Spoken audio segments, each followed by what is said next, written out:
Afternoon, everyone. Jim here with you again for our next episode of the COVID Devotional. Not only is this the next episode of the COVID Devotional, this is actually going to be our last devotion in this series. We're super excited that our services have now been reinstated and we can begin to meet together here on site starting this Sunday morning. Two services, one at 9 o'clock, the other one at 10:30. We encourage you to come out and join in with us. And while we're not completely back to normal, in that we're going to still have to continue some of the social distancing practices, at least for the time being, and meet in two separate services, we are just elated that we're going to be able to be together again and be able to see one another again and be able to worship and to fellowship together again. Now, I've had several people ask over the course of this devotional series if it would be something that we could continue on even after the shelter-at-home stuff and the suspended series or the suspended services and us having to do everything remotely ended. It's something that I've looked at. I've really enjoyed doing this, and I hope that you all have really enjoyed these devotionals, that you found them to be encouraging. This is something that I am planning to continue, though I don't know exactly the format of it, as in if we're going to take a specific course of study, if it's just going to be random devotions, how many times during the week, what we're going to call it. And so this is stuff that I'm currently working on right now. And so just stay tuned. We'll get all the information out and let everybody know what exactly is going on and how we're going to proceed. This being our final time together, I want to take us now to the book of 2 Corinthians. 2 Corinthians chapter 16, or 2 Corinthians chapter 5, starting with verse 16. It says, "So we do not lose heart.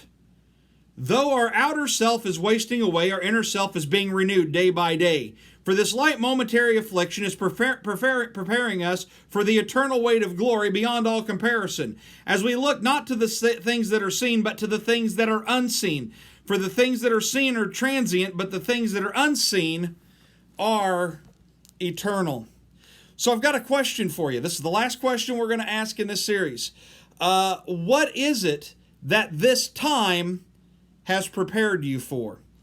What is it that God has made beautiful in this time of trial, in this time of separation, in this time of uncertainty? There's beauty to be found even in the most violent of storms. What is your beauty?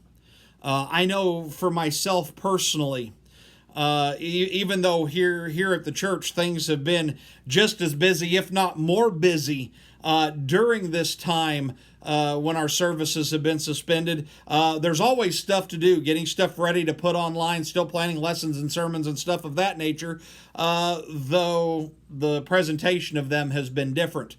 But not being able to go out and not being able to do things, the blessing for me has really been the ability to spend a lot more time with my family, knowing that from 5 o'clock in the afternoon until I go to bed, I'm getting to spend time with Kim and with Noah, and just being able to do things that we enjoy, working in the garden, going fishing, or Kim and I binge watching crime shows together. And so the blessings are there. The blessing of family, realizing that during this time that I'm not in it alone, and that God is going to use it to do beautiful things. Sunday morning, I am convinced, is going to be beautiful. I mean, we're going to be excited. We may be wanting to run up and down the aisles, screaming and dancing and jumping, and that's fine.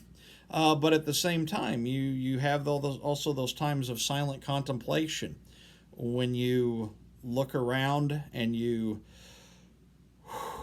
take a deep breath, not breathing on anybody, mind you, but you take that deep breath and you go, this is beautiful. God's people gathering together the unity of the Spirit, the unity of the church, is a beautiful thing. And I, for one, am so looking forward to it. Well, guys, I'm going to let you go for now. Just remember, as we have signed off every time we've done this, God loves you, and I love you too.